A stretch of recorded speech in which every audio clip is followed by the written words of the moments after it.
Olá, bom dia! Hoje é segunda-feira, dia de São Pio de Petreutina, 23 de setembro de 2024.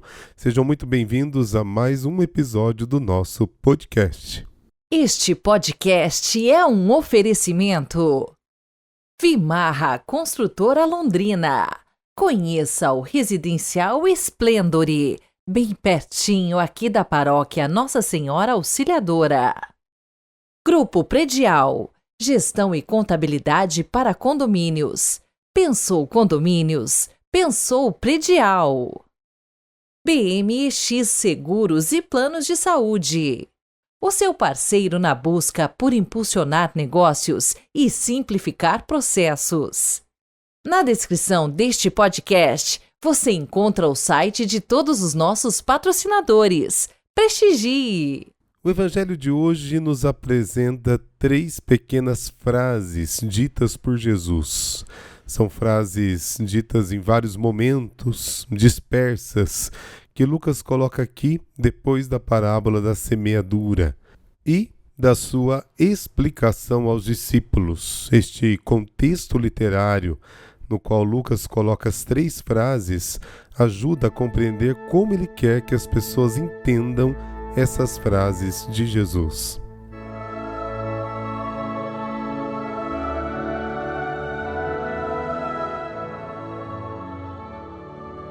Pelo sinal da Santa Cruz, livrai-nos Deus, nosso Senhor, dos nossos inimigos. Deus eterno e todo-poderoso, que destes ao presbítero São Pio a graça singular de participar da cruz do vosso Filho, e por seu ministério renovastes as maravilhas da vossa misericórdia. Concedei-nos por sua intercessão que nos associemos continuamente à paixão de Cristo e cheguemos alegremente à glória da ressurreição. Amém.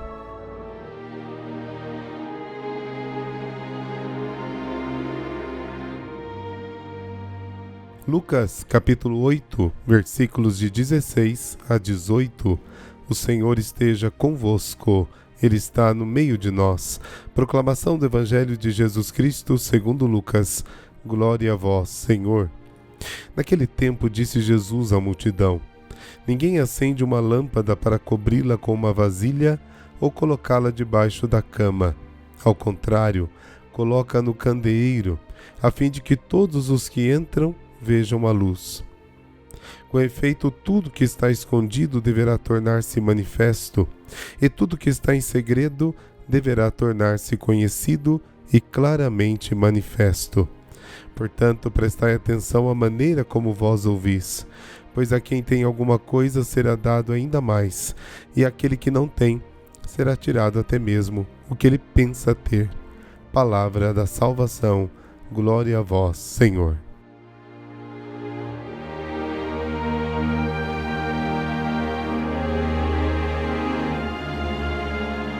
A escuta da palavra de Deus é uma luz que ilumina os discípulos, para que eles possam iluminar aqueles que ainda estão nas trevas.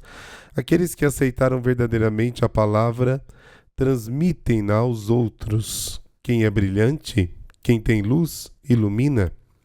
A natureza missionária da igreja é um fato natural quanto à luz iluminadora. Se não iluminar, não é luz. Se não evangeliza, não é a igreja de Cristo. A lâmpada simboliza o Evangelho, que não pode ficar escondido, mas deve expandir e iluminar o mundo. Cada cristão assumiu a tocha do Evangelho e deve mantê-la bem alto, para que seja mais visível para aqueles que querem entrar na comunidade cristã. Aliás, a comunidade cristã é o lugar aberto a todos, a casa na montanha, bem visível, até para quem está longe, a casa da luz.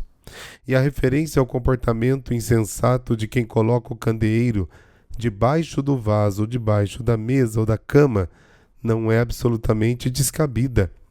A luz do Evangelho pode ser mantida escondida para não se deixar envolver pelo seu brilho, para dormir tranquilamente, para não se levantar de situações de preguiça espiritual ou até de pecado.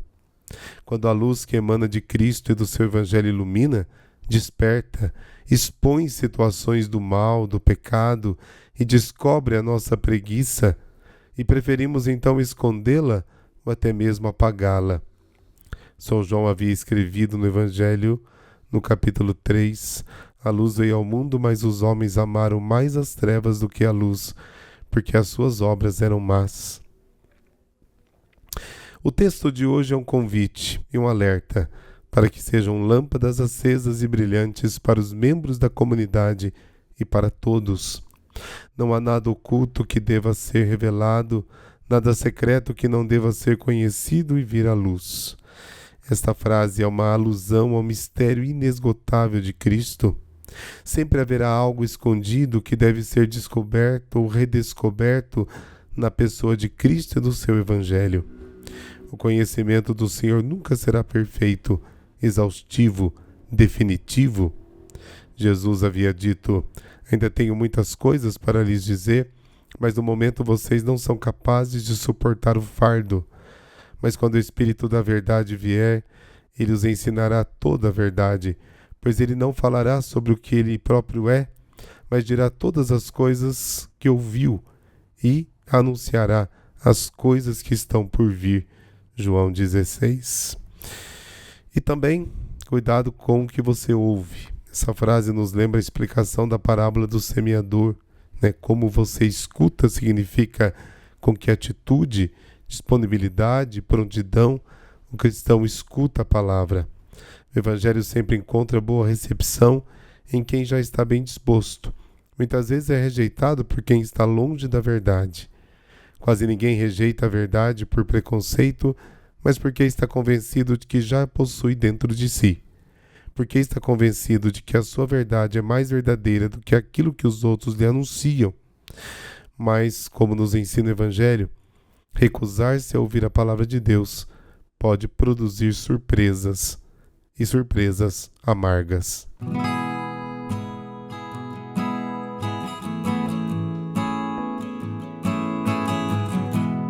São Pio de Pietreutina, da Ordem dos Frades Menores Capuchinhos. Ele nasceu no dia 25 de maio de 1887, no seio de uma família de camponeses em Pietreutina, na arquidiocese de Benevento, filho de Grázio Forgione e Maria Giuseppa Denunzio. Ele foi batizado no dia seguinte com o nome de Francesco Forgione. Aos 12 anos recebeu o sacramento da confirmação e da primeira comunhão.